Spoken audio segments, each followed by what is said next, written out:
తాకట్లో ఉన్న మీ బంగారాన్ని విడిపించి ఆ రోజు ఆన్లైన్ రేటుకి కొంటాం. Sharma gold company. ప్రవాసాంధ్రుల సమస్యల్ని పరిష్కరించడం కోసం అమరావతితో ముడిపడి ఉన్న కొన్ని అంశాలకి ఒక కొలిక్కి తీసుకొచ్చేటువంటి క్రమంలో ఆంధ్రప్రదేశ్ ప్రభుత్వం కీలకమైన నిర్ణయం తీసుకుంది. ప్రధానంగా AP NRT, Andhra Pradesh non resident Telugu society పేరుతో ఏర్పాటైనటువంటి వ్యవస్థని బలోపేతం చేసే దిశగా నిర్ణయం తీసుకుంది. గతంలో అమరావతిలో ఐకానిక్ టవర్ నిర్మాణానికి ఏపీ ఎన్ఆర్టీ ప్రణాళికని సిద్ధం చేసింది. దీనికోసం దేశ విదేశాల్లో స్థిరపడినటువంటి తెలుగువారి నుంచి విరాళాలు కూడా సేకరించింది. అలానే ఈ భవనం డెవలప్మెంట్కి సంబంధించినటువంటి రెవెన్యూ మోడల్ మొత్తం కూడా ఆంధ్రప్రదేశ్ ప్రభుత్వం పైన 0%, ఒక్క రూపాయి కూడా ఆంధ్రప్రదేశ్ ప్రభుత్వం పెట్టాల్సినటువంటి అవసరం ఉండదు. ల్యాండ్ అలాట్మెంట్ దగ్గర నుంచి నిర్మాణం, ఆ నిర్మాణానికి సంబంధించినటువంటి వ్యవస్థల విక్రయం లేదా లీజు, అక్కడ సృష్టించబోయేటువంటి ఇతర సౌకర్యాలు, ఇవన్నీ కూడా ఏపీ ఎన్ఆర్టీ పరిధిలో జరగాల్సినటువంటి అంశాలు. అయితే 2019లో ప్రభుత్వం మారిన తర్వాత క్రమక్రమంగా ఎన్ఆర్టీ కూడా నిర్వీర్యం అయిపోయింది. నిర్వీర్యమైనటువంటి క్రమంలో ఈ విరాళాల సేకరణ కానీ ఐకానిక్ టవర్ల నిర్మాణం కానీ మొత్తం కూడా అటకెక్కేసినటువంటి పరిస్థితి. ఫైనల్గా దీనికి ఒక పరిష్కారాన్ని చూపించింది ఆంధ్రప్రదేశ్ ప్రభుత్వం. ఆంధ్రప్రదేశ్లో ఎన్ఆర్ఐ వ్యవహారాల శాఖ మంత్రిగా ఉన్నటువంటి కొండపల్లి శ్రీనివాస్ ఆధ్వర్యంలో ఒక కమిటీని నియమించింది. ఎన్ఆర్టీకి సంబంధించినటువంటి సమస్యలు, ఎన్ఆర్ఐల సమస్యలను కూడా పరిష్కరించడం ఈ కమిటీ బాధ్యత. ఆ జీవో వివరాలు చూద్దాం. అలానే అసలు వీళ్ళు కట్టాలనుకున్నటువంటి భవనం ఏంటి, దాని నుంచి ఎటువంటి అంశాలని ఎక్స్పెక్ట్ చేసింది రాష్ట్ర ప్రభుత్వం, ఎన్ఆర్ఐలు ఏమి ఎక్స్పెక్ట్ చేస్తున్నారో ఒకసారి వాటిని కూడా పరిశీలించేటువంటి ప్రయత్నం చేద్దాం. ఇది ప్రభుత్వం రిలీజ్ చేసినటువంటి GO. AP NRT society constitution of construction committee for NRT icon project. ఇది అమరావతి ప్రాంతంలో ఒక ఐకాన్ ప్రాజెక్టు నిర్మాణానికి సంబంధించి అప్పట్లో నిర్ణయం తీసుకున్నారు. అది కృష్ణానదికి అభిముఖంగా నిర్మించేటువంటి ఒక అద్భుతమైనటువంటి భవన నిర్మాణం. ఒక టూరిస్ట్ కేంద్రంగా కూడా దీన్ని డిజైన్ చేయాలని అనుకున్నారు. మొత్తం ఆగిపోయింది. చాలా కేసులు పడ్డాయి. అలానే డబ్బులు పెట్టిన వాళ్ళందరూ కూడా కోర్టులకు ఎక్కినటువంటి పరిస్థితి ఉంది. ఇవన్నీ పరిష్కరించే దిశగానే ఈ కమిటీని ఏపీ ప్రభుత్వం అపాయింట్ చేసింది. సో ఈ కమిటీకి నేతృత్వం వహిస్తుంది ఆంధ్రప్రదేశ్లో మంత్రిగా ఉన్నటువంటి కొండపల్లి శ్రీనివాస్. ఆయన ఆధ్వర్యంలో జరగబోయేటువంటి పరిష్కారాలు, దీనికి ఎటువంటి పరిష్కార మార్గాలను సూచించబోతున్నారు ఒకసారి తెలుసుకునేటువంటి ప్రయత్నం చేద్దాం. ఇది in the circumstances reported by the chief executive officer Andhra Pradesh non resident Telugu society. గతంలోనే జరిగింది మీటింగ్, ఎందుకంటే 2024 నవంబర్లోనే ఒక మీటింగ్ జరిగింది. ఆ మీటింగ్లో వచ్చినటువంటి గవర్నింగ్ కౌన్సిల్ డెసిషన్స్ ప్రకారం రాష్ట్ర ప్రభుత్వం ఈ నిర్ణయం తీసుకుంది. ముఖ్యమంత్రి ఆదేశాలు కూడా జారీ చేశారు. Minister for NRI empowerment relations చైర్మన్గా వ్యవహరిస్తారు ఈ కమిటీకి. కొండపల్లి శ్రీనివాస్ గారు ప్రస్తుతం ఎన్ఆర్ఐ వ్యవహారాల మంత్రిగా ఉన్నారు. ఆయన దీనికి చైర్మన్గా వ్యవహరిస్తారు. ఇక ప్రెసిడెంట్ ఏపీ ఎన్ఆర్టీ సొసైటీ మెంబర్గా ఉంటారు.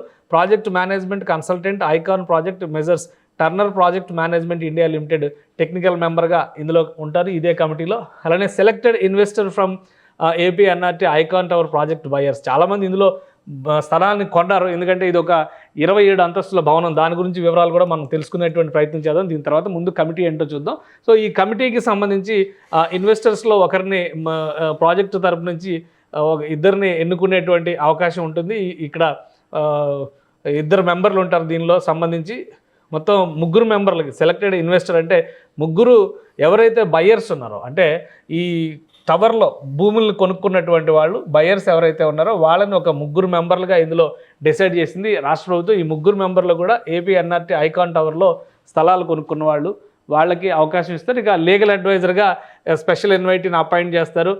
ఏపీసీఆర్డీఏ చీఫ్ ఇంజనీర్ టెక్నికల్ మెంబర్గా ఉంటారు.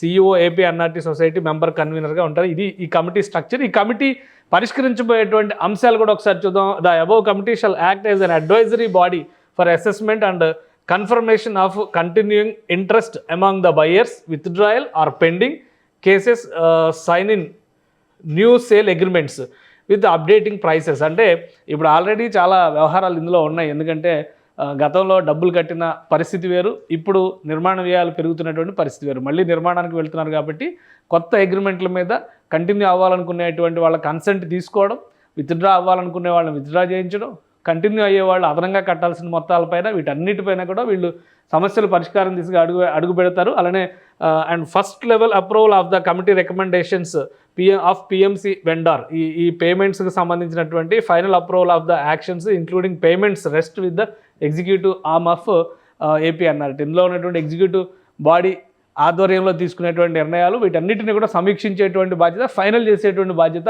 ఈ కమిటీకే ఉంటుంది. ఈ కమిటీ ఆధ్వర్యంలో ఈ సమస్యకి ఒక పరిష్కారాన్ని తీసుకురావాలని చెప్పని ఆంధ్రప్రదేశ్ ప్రభుత్వం భావిస్తుంది. అయితే ఈ ఏపీ ఎన్ఆర్టీ టవర్స్కి సంబంధించి 2017-18లో జోరుగా చర్చలు సాగినాయి. 2018 జూన్లో దీనికి సంబంధించినటువంటి శంకుస్థాపన కూడా చేశారు. శంకుస్థాపన అప్పటి ముఖ్యమంత్రి చంద్రబాబు నాయుడు ఆధ్వర్యంలో జూన్ నెలలో జరిగింది. 2018 జూన్ నెలలో శంకుస్థాపన చేశారు. వాస్తవానికి ఏంటంటే దేశ విదేశాల్లో ఉన్నటువంటి అమరావతికి సంబంధించి, ముఖ్యంగా ఆంధ్రప్రదేశ్కి సంబంధించినటువంటి దేశ విదేశాల్లో ఉన్నటువంటి ప్రవాసాంధ్రులు అందరూ కూడా ఇందులో భాగం కావాలనేటువంటి ఆలోచనతో దీనికి ఒక ప్రణాళిక వేశారు. ఆ రోజు జరిగినటువంటి శంకుస్థాపన కార్యక్రమం జరిగినటువంటి దృశ్యాలు ఇవి. అప్పుడు ఏపీ ఎన్ఆర్టీ సొసైటీ ప్రెసిడెంట్గా వ్యవహరించినటువంటి రవి వేమూరి ఇక్కడ మనం చూస్తున్నాం ఈ ఫోటోలో, ఆయన, తర్వాత పక్కనే చంద్రబాబు నాయుడు మొత్తం దీని విశేషాలన్నీ కూడా వివరించారు. ఏ విధంగా ప్లాన్ చేస్తున్నారు ఏంటనే ఇది అప్పుడు జరిగినటువంటి భూమి పూజకు సంబంధించిన శిలాఫలకం. అసలు ఈ టవర్ ఏ విధంగా ఉండబోతోంది, ఈ దృశ్యాలను కూడా ఒకసారి మనం పరిశీలించేటువంటి ప్రయత్నం చేద్దాం. ఇది టవర్ నిర్మాణానికి సంబంధించి అప్పట్లో ఏపీ ఎన్ఆర్టీ రిలీజ్ చేసినటువంటి వీడియో. ఈ వీడియోలో మొత్తం పరిసర ప్రాంతాలను ఏ విధంగా అభివృద్ధి చేస్తారో దగ్గర నుంచి ఎన్ఆర్టీ టవర్లో ఉండేటువంటి ప్రత్యేకతలు అన్నిటినీ కూడా వివరించారు. ఇది మొత్తం వాక్త్రూ, అంటే ఇది ఒక అమరావతి పట్టణ నగర నమూనాగా మనం చూస్తే కనుక ఎన్ఆర్టీ టవర్ స్పేస్ డిజైన్ అనేది ఇది ముందుగా బేస్మెంట్ స్ట్రక్చర్ నుంచి కూడా, అంటే 2 అంతస్తుల బేస్మెంట్లోనే అనేక అద్భుతాలతో ఇది ఏ షేప్లో నిర్మించేటువంటిది, ఇది ఏ షేప్లో ఉండేటువంటి నిర్మాణం, మధ్యలో ఉన్నటువంటి గ్లోబు రివాల్వింగ్ గ్లోబ్, ఇప్పటివరకు ఎక్కడెక్కడ ఉపయోగించినటువంటి డిజైన్ చేస్తున్నట్టుగా ఎదురుగా కనిపిస్తుంది కృష్ణానది. కృష్ణానదికి అభిముఖంగా టూరిస్టులను కూడా ప్రత్యేకంగా అట్రాక్ట్ చేసే విధంగా ప్రపంచ దేశాల్లో ఎక్కడున్నటువంటి తెలుగు వాళ్ళైనా కానీ దీన్ని తమకు అనుకూలమైనటువంటి ప్రదేశంగా వాడుకునేందుకు, అక్కడ కార్యకలాపాలు నిర్వహించేందుకు ఇన్వెస్టర్స్, అంటే ముఖ్యంగా కంపెనీలు స్థాపించేటువంటి వాళ్ళని, వ్యవస్థలు నిర్మించాలనుకునేటువంటి వాళ్ళని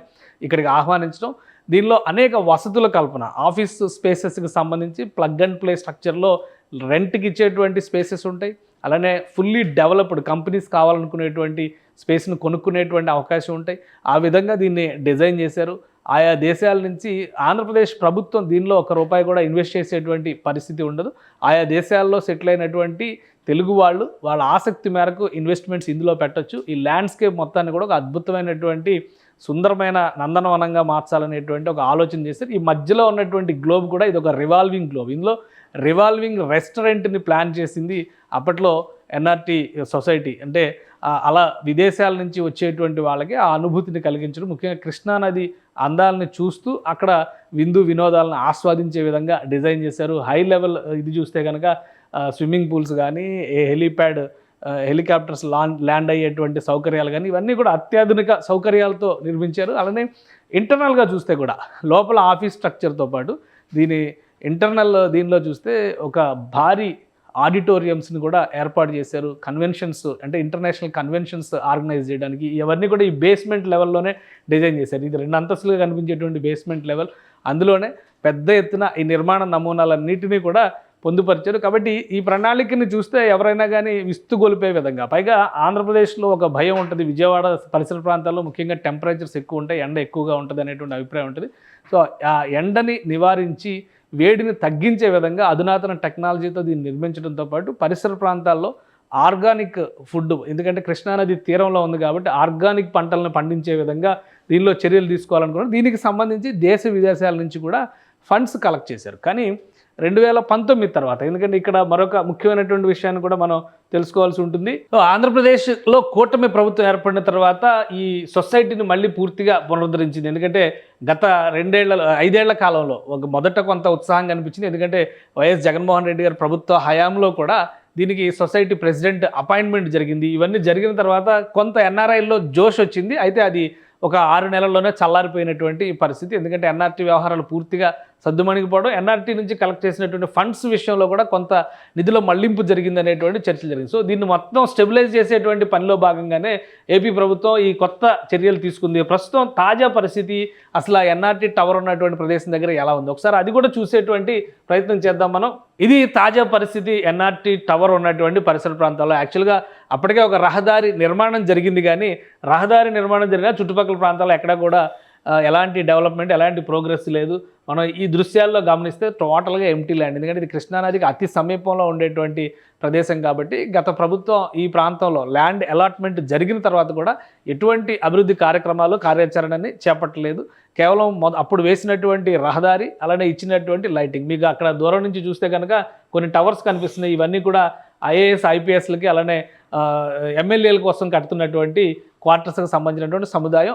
వాటికి అతి సమీపంలోనే ఈ ప్రదేశం ఉన్నప్పటికీ కూడా ఎలాంటి అక్కడ వాటికే దిక్కు లేదు కాబట్టి ఈ టవర్ గురించి పట్టించుకునేటువంటి పరిస్థితి లేదు. అయితే శంకుస్థాపన మంచి అట్టహాసంగా జరిగింది. శంకుస్థాపన కార్యక్రమం జరిగిన తర్వాత ల్యాండ్స్కేపింగ్ చేసుకునేటువంటి పనిలో వీళ్ళు నిమగ్నం అయ్యారు. ఫౌండేషన్కి సంబంధించినటువంటి కొన్ని తవ్వకాలు జరిగినాయి. ఏవైతే డిజైన్స్లో మనం చూసామో ఇక్కడ ఈ దృశ్యాలను చూస్తే కనుక ఒక విషయం అర్థం చేసుకోవచ్చు. ఇవన్నీ కూడా జెండాలు, అంటే వివిధ దేశాలకు సంబంధించినటువంటి జెండాల నమూనా ఎట్లయితే డిజైన్లో చూపించారో వాటికి సంబంధించినటువంటి స్ట్రక్చర్ ఇక్కడ ఏర్పాటు చేశారు. ఇవన్నీ కూడా ఆ జెండాలు.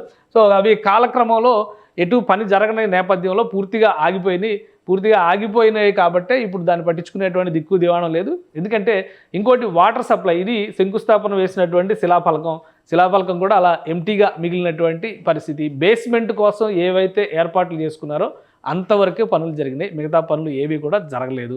అలానే ఐఏఎస్, ఐపీఎస్ క్వార్టర్స్ కానీ, ఎమ్మెల్యే క్వార్టర్స్కి సంబంధించి కానీ వాటర్ సప్లై వెళ్ళాలన్నా కానీ ఈ ప్రాంతం నుంచే వెళ్ళాలి. ప్రస్తుతం కొత్తగా ఈ ప్రాంతంలో తవ్వకాలు జరుగుతున్నాయి. దానికి సంబంధించి ఏంటంటే వాటర్ పైప్ లైన్ పనులు, అలానే ఎలక్ట్రిసిటీకి సంబంధించినటువంటి లైన్ కనెక్టింగ్ పనులు ఇవి జరుగుతున్నాయి. సో ఇది ఇక్కడ ఉన్నటువంటి ప్రస్తుత పరిస్థితి. ఈ పనులన్నీ కంప్లీట్ కావాలంటే ముందు under ground water pipe lining కానీ, ఎలక్ట్రిసిటీ కనెక్షన్స్ కానీ ఇవన్నీ కూడా వస్తే ఇమీడియట్గా ఇక్కడ కన్స్ట్రక్షన్ వర్క్ మొదలు పెట్టాల్సినటువంటి పరిస్థితి. అయితే పేమెంట్ చేసినటువంటి లబ్ధిదారులతో కొంతమందితో వివాదాలు ఉన్నాయి.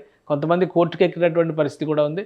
సో వీళ్ళందరినీ కూడా ఆర్బిట్రేషన్ ద్వారా ఒక గాడిలోకి తీసుకురావాల్సినటువంటి అవసరం ఉంది. ఇప్పుడు కొత్తగా నియమించినటువంటి కమిటీ ఈ సంప్రదింపులు జరిపేటువంటి బాధ్యతని తీసుకుంటుంది. వీలైనంత వేగంగా ఈ సమస్యలను కనుక పరిష్కరించుకోగలిగితే వీలైనంత వేగంగా పనుల ప్రారంభోత్సవానికి, ఎందుకంటే ఇది ఒక ఐకానిక్ బిల్డింగ్ కాబోతుంది. అమరావతిలోకి ఎంటర్ అయ్యే వాళ్ళకి, ముఖ్యంగా కృష్ణానదికి అభిముఖంగా ఉన్నటువంటి నేపథ్యంలో ఆ టూరిజం డెవలప్మెంట్కి సంబంధించినటువంటి అంశాలు కూడా అందులో ముడిపడి ఉన్నాయి. అక్కడ ఒక కీలకమైనటువంటి ప్రైమ్ ల్యాండ్గా దీన్ని మనం చూడాల్సి ఉంటుంది. కాబట్టి ఈ ప్రాంతంలో నిర్మాణ పనులు శరవేగంగా ముందుకు సాగాలని చెప్పని ఏపీ సీఎం చంద్రబాబు నాయుడు ఆకాంక్షిస్తున్నారు.